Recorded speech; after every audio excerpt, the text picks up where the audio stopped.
Hello everybody and welcome back to the NASCAR Heat 5 career mode. I hope you're all having a great day. We are back with this career mode, a fresh start here on NASCAR Heat 5 where things kick off here in the NASCAR Cup Series. We worked our way up the ranks here from the Truck Series in the Xfinity Series as well from 2018 to 2019 and 2020 as well, racing through the pandemic there in the Xfinity Series and impressing potential Cup Series owners here in the future, and we did just that, winning 6 races in our first 2 seasons in the Xfinity Series. It landed us a ride at Richard Childress Racing here in this 2021 season. We're set to pilot the 27 Spotify Menards Chevrolet Camaro here for RCR, so making the playoffs in our rookie season, it's going to be tough. We're a 4-star team, so we're not going to have the fastest car on the grid, but we need to capitalize on opportunities that are presented to us. I'm up for the challenge. I hope you guys are excited as well, and we're running on the 2021 mod, so you see the schedule is the same except for some tracks that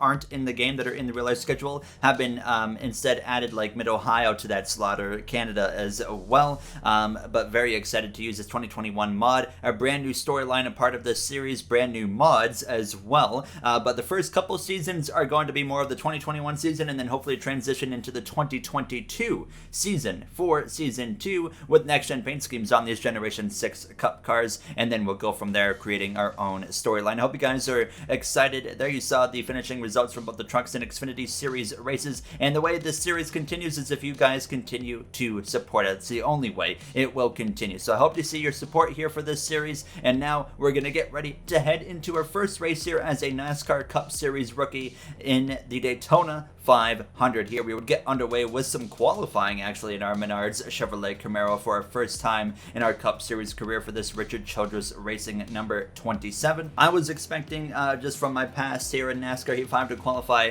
dead last year in the Daytona 500, and I can confirm right off the bat that is exactly actually what would happen. Unfortunately, not where we want to start, but hey, we can't really do much about it here as you see the rest of the current qualifying order on the grid. Up there in the top 10, rounded out by Eric Almirola in his final start in the Daytona 500, but up on the front row it's going to be Brad Keselowski as well as Denny Hamlin here on this front row, with Briscoe, Elliott, and Martin Truex Jr. rounding out the top 5 now as we get ready to start our first career race here in the Cup Series. We've had zero experience in the Cup Series leading up to this point here, a part of the storyline, so we're jumping in from the Truck Series for a season, 2 seasons in the Xfinity Series of impressing in both, coming up short of championships in each 2 series beforehand, though I haven't won a Truck Championship or an Xfinity Championship, unfortunately, here as we get this Daytona 500 underway. Important to note as well, the NASCAR 21 Ignition career mode is not going anywhere. If you might be wondering about that, that will still continue on as well, maybe a little bit less depending on how this series does, so we'll judge on how this series does before we see how many episodes of 21 Ignition to put out a week here now, as we are finally ready to get this Daytona 500 underway with the Spotify Menards Chevrolet Camaro for Richard Childress Racing. The green flag is out, and the NASCAR Heat 5 career mode reignited is back here now as Brad Keselowski leads the way here on these opening laps of this Daytona 500. His final season it will be with this Penske Racing team. Eric Almirola, notable, his final Daytona 500 here in this NASCAR Heat 5 career mode now as we head down into turn 1. You see Kyle Busch, he started at the back along with myself there after being sent actually to the back of the grid. Denny Hamlin, who started on the front row alongside Keselowski, falling back on that second lane right off the bat here now as we make this lunge down the back straightaway, closing in on the back of the 78 of BJ McLeod. We have a lot of racing here, 50 laps in this Daytona 500, so we have time to get things done. I really wasn't concerned about our position at this point. Stage 1, 15 laps. Like I said, key to remember that we currently have a 4-star team. Now, what's best about me being able to mod this game, which is not what I can do in NASCAR 21 Ignition, is I can change how strong our car is, so we can have our own R&D kind of storyline as well, and I can completely change the levels of performance for every single driver and car in this grid, so we can have a whole R&D storyline that will be a part of this career mode as well. If you watched the original NASCAR Heat 5 career mode, you will already have some experience with how I work things here on NASCAR Heat 5. Now, as we come to a few moments later here, up the inside of Kyle Busch, now down into turn 1 already. We got trouble early in the Daytona 500. It's the 99 of Daniel Suarez in this Trackhouse debut at this point in the storyline. Suarez blows blows a tire, it appears. The caution flies. He's not going to be out of the race. Suarez will still be in this race. Austin Cindric, fellow rookie, who we will be competing against for Rookie of the Year, currently at the front of the grid here now, as we're going to be fighting, like I said, Austin Cindric all season long to try and win that Rookie of the Year, and as well Chase Briscoe in the 14. Keep in mind, this is the 2021 season that this starts in here now, as we do gain one spot there as Suarez gets sent to the back there in his Trackhouse debut. So we're now on row number 19, I think it is here, as we're going to get back underway in this Daytona 500, and already halfway through stage 1 with this caution. No pit stops necessary here in stage 1 or 2, but stage 3 we will have to pit, be that under caution or under green flag conditions. We'll have to, of course, wait and see how stage 3 shakes out with potential cautions. What I love about NASCAR Heat 5 is the unpredictable AI. You saw Suarez have an issue right there bringing out a caution. You never know when they're going to have some type of mechanical failure or a tire failure, and that's what I missed here in NASCAR 21 Ignition compared to Heat 5. So I'm really happy that we kind of have this back once again, as we're 3 wide in the middle. Kyle Busch on the inside, Chastain on the outside there for that number 42 Chip Ganassi Racing Chevrolet. You can expect to see him move to Trackhouse next season in this career mode as well. Now, as who knows where we could end up this season here. Our rookie season with Richard Childress Racing is all about proving that we have what it takes to be at the Cup Series level, and hopefully we can jump ship next season into a better team. There is really no goal whatsoever to stick with Richard Childress Racing past our rookie season. I should bring that up right now, as we're still 3 wide in the middle with Alex Bowman now as we head down into turn 1. And McLeod still out in front of us, Logano on our outside, and we don't have to worry about Logano wrecking us this time around in NASCAR Heat 5 because he's no longer a rival with this reset of the career mode here. So that was very nice here. Now as we're going to try and look up the inside of Joey Gase, a bit of an awkward and aggressive move, and now we're going to move forward and get up into the top 35. You might be wondering about that QR code, by the way. Scan that QR code. I actually didn't place it well enough on my hood, so you can't really scan it on the hood. So there you go. You can scan that, see where that takes you now as we head down into turn 3. We might have some fun with that throughout the season here, as I will definitely change it up and see what we can do, and maybe just hope that I don't rickroll you now as we come through to just 3 laps to go already in stage 1. Time running out to get stage points. I really didn't come into this first stage really expecting to potentially get stage points. It was just all about setting ourselves up for stage 2 to get potential stage points. And I know that these plate races, as well as specifically the road courses and maybe the short tracks as well, are going to be our best opportunities with this 4-star team to get some points. When we go to 1.5 miles, which is a very common track here in the NASCAR Cup Series, it's going to be tough for us to run well. That's the reality with this 4-star team, but hopefully we can improve this car as the season goes on. So if we make the playoffs, well, we can have a car that's competitive everywhere by the time we get into those playoffs. Now, final lap though of stage 1 underway as we head down this back straightaway. We're going to take a 3 wide here with Bubba Wallace down into turn 3 for that DoorDash Toyota Camry for 2311 Racing in their debut here in the NASCAR Cup Series as well. Bubba Wallace moves over there from Richard Petty Motorsports. Now Eric Jones drives that number 43, but it's rookie Chase Briscoe who would lead the way down the front straightaway into the tribal. He would win stage 1 here in his first ever Cup Series start. We would cross the line outside of the top 20 down here in P21. So obviously some work to do, some ground to make up, but I wasn't too concerned with the performance of this car because clearly we are proving we got some pace here now as we're going to come in and take 4 tires as well as fill it up on fuel here. As you see the rest of the top 10, Justin Haley there in 10th place as Briscoe gets the stage win. We get P21 here now as we are ready to get going, of course, for this second stage here from the Daytona 500, and hopefully we can have a little bit more luck on our side, get up towards the top 10 here now as we did gain 1 spot on the pit lane. Justin Haley, though, who got 10th in stage 1, dropped 8 spots on the pit lane, drops down to, of course, P18. But now for stage 2 here on this NASCAR Heat 5 career mode re-debut at the Daytona 500, it is time to get amped. Turn up the volume.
there you have the AMP segment here from the Daytona 500. AMP is back as well. Hope you guys enjoyed that little segment that we'll try to incorporate nearly every race here and every episode throughout this career mode series for however long this career mode series goes. Like I said, I don't really know how long this series specifically will go because I don't know if the support's going to be there. Now as you actually see some smoke pouring out of the back of Josh Balicki's number 52 Rick Ware Racing Ford Mustang down the back straight away. The caution's going to fly for the second time due to a car issue, not a stage, of course, here. Now, everybody's going to stay out, though, because nobody has to pit here before the end of the stage. So we all stay out, get ready to go back green flag racing once again. Now we line up behind that number 5 Hendrick Motorsports driver of Kyle Larson, who returns to the Cup Series here after missing out on well over 3/4 of the 2020 NASCAR Cup season here. Now as we are back underway, 8 laps remain in stage 2 on this bright sunny day in February here in the Daytona 500. Now as we're going to go 3 wide in front of us, Larson, Cindric there, Kyle Busch as well down into turn 1, all 3 wide. As we come through the center of the corner, we're just going to follow through with that Hendrick driver, but we actually get into the back of that number 5 of Kyle Larson. And sorry, that was the 34 on the outside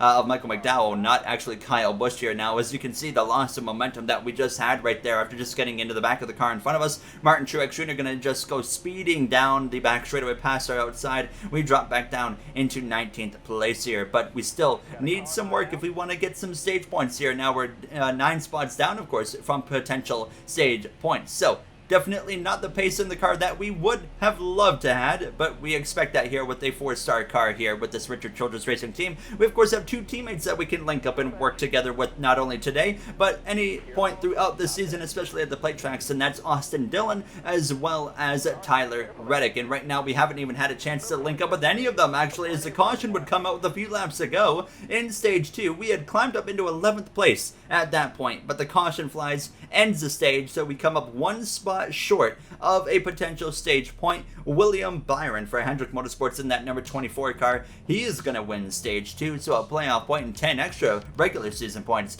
to William Byron, as like I said, we ended up there in 11th place here. We will come back into the pit lane for 2 cans of fuel, 4 fresh tires, as well as you notice me increasing the tire pressure here as we are ready to get back underway for the start of this 3rd and final stage of this Daytona 500. We came in P11 into the pit lane, we exit P11. It's been a fun, slow crawl towards the front so far, and now we've gained about 30 positions. Can we gain another 10 or so and get ourselves into the mix of this Daytona 500 victory here? 19 laps to go in stage 3. So like I said a little bit earlier, if you remember, there is a guaranteed pit stop no matter what. May that be under green flag conditions or under yellow flag conditions here in this 3rd and final stage. Cody Ware for Rick Ware Racing, who's up inside the top 10, might not be in the top 10 for long. There you see a loss of momentum for him on the outside. He got hung out to dry as we follow in line behind that 17 of Chris Buescher, Kyle Larson, Austin Cindric there on the top, Austin Dillon, our teammate, directly to our outside here as we head down into turn 3. William Byron, Kurt Busch there lead the first 2 rows. Byron on the outside, Kurt Busch on the inside. Now as I was knowing that if we just stay on the bottom, we should be able to make our way forwards without really any issues, and hopefully here within another 3, 4, 5 laps we might have an opportunity to take the lead of this Daytona 500. 18 laps to go, time winding down quick. These races, they fly by fast here in this NASCAR Heat 5 series. Now as you see up in front, I believe that's actually Timmy Hill right now in the mix for this Daytona 500 lead here, and he's actually going to look to the inside of Kurt Busch. I got help from Cody Ware, who somehow got back in line and got up to the back bumper of myself here now, and he was actually giving me a lot of help. Kurt Busch in the outside line, they would stall out. We would get up to 3rd place, up the inside, side drafting the 17 Fast and All driver for Roush Fenway Racing of Chris Buescher. We would clear him, move up into 2nd, and then I now was relying on help from that number 51 of Cody Ware to push me up to the back of the 66 of Timmy Hill, and that would happen. I would get to the back on the exit of turn 2 of Timmy Hill, down the back straightaway, closing.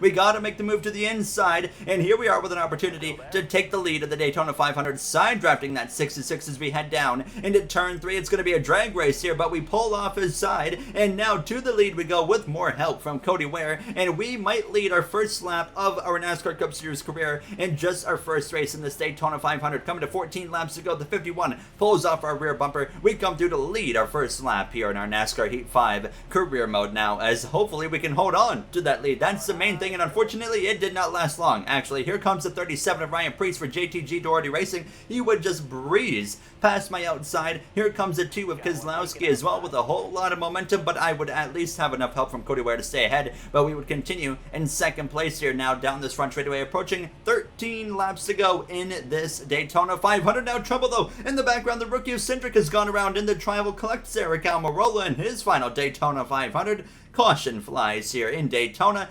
Everybody into the pit lane here, and it would be a 1 can of fuel pit stop as well as right side tires. And unfortunately our pit crew, well, they're not the greatest apparently, because it would drop us from second place all the way down to 7th, so we give up 5 positions. So now we've got a little bit more work to do, but it wasn't too concerned. Still 10 laps into Daytona 500 and we're on the inside, so we should be able to take off quite a bit better than Cody Ware, than Brad Keselowski on the outside. But I wasn't going to rule out moving up to the outside myself if the opportunity had risen, and that would just about rise right here. There, as you see me kind of peek out to the outside, but obviously that 96 of Ty Dillon was there. Ryan Preece to the lead. I would actually jump up and take the initiative here and try to make something happen, but I realized real quick it's not going to work because we're 3 wide behind us. Here comes Cody Ware to my back bumper. He is committed just like he was earlier to push us to the lead. Down into turn 1, we find ourselves 3 wide all of a sudden, and I'm getting pushed so hard by Cody Ware it actually drifts me into the outside wall here. Help from Keselowski as well, who's glued to the back of the 51, is glued to the back of me, and next thing you know, everything has gone all wrong here down the SPAC straightaway. Preece and Bubba Wallace side by side. Bubba Wallace in his debut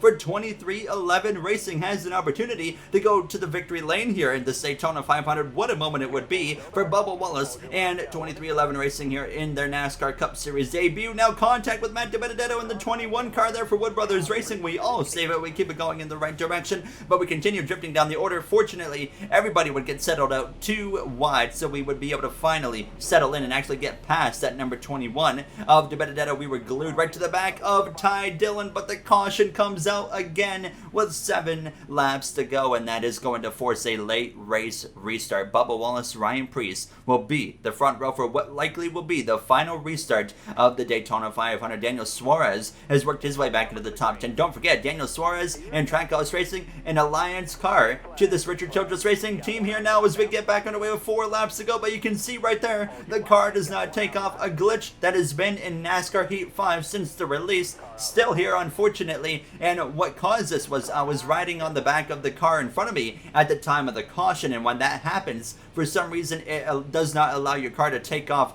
at the normal rate of speed on the next restart. So we were bitten by that. So now it was all about catching up. So we got back up to Austin Dillon here with now 2.5 laps to go. Now we know we have absolutely no chance to win this race, but we could still at least compete for a top 10 here now, as we see Bubba Wallace still out in front, and surprisingly it's all single file up and towards the top 5, top 6. Everybody's remaining calm. Here we are though, coming out of turn 4 towards the final lap. 3 wide with Suarez. Bowman in front of us, 3 wide with Timmy Hill as well as Austin Dillon. White flag in the air. Bubba Wallace leads, and surprisingly nobody's trying to make a move. That's the calm as it's been all race long at the very front of the pack on the very final lap of this race. A bit surprised to see that, to say the least, here on the back of Austin Dillon. You see me check up just a little bit. A big push coming from our alliance teammate of Daniel Suarez there in that iFly 99 car, and to the back of Austin Dillon we go. We dive to the inside. We're going to take a 3 wide with him and Alex Bowman as well. Now Bubba Wallace continues to hold on to the lead as he heads down into turns 3 and 4 for the final time. We get past the 3. We look to the inside of Ryan Preece as well, and maybe a shot at a top 10 here in our NASCAR Cup Series debut.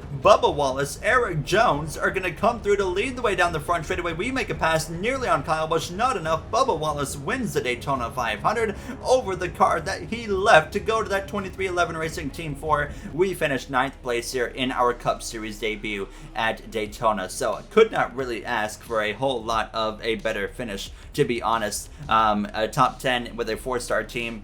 I am very, very satisfied with that result here, and hopefully we can continue that momentum into the future here. Now, race number 2 is not the Daytona Road Course. It is actually going to be Mid-Ohio, because Daytona Road Course is not in NASCAR Heat 5. So that's where we head next, and of course we'll have the results to show from the Truck Series and the Xfinity Series as well. But I really, really do hope you guys enjoyed the re-debut here of the NASCAR Heat 5 career mode with a brand new storyline on the way, and I really hope you guys continue to support the series, because that's the only way that this series will live on and survive, is if you guys continue to come out and support it. And I really hope that we have that support. I don't even know at the time of doing this if we're going to have much support for episode 1, so we'll find out. Nonetheless, every one of you, thank you so much for watching, and of course I'll see you guys in the next one at Mid-Ohio. Bubba Wallace already locked into the playoffs in his debut win at 2311 Racing. That does it for me. Thank you for watching. I'll see you guys next time. Have a great day, everybody.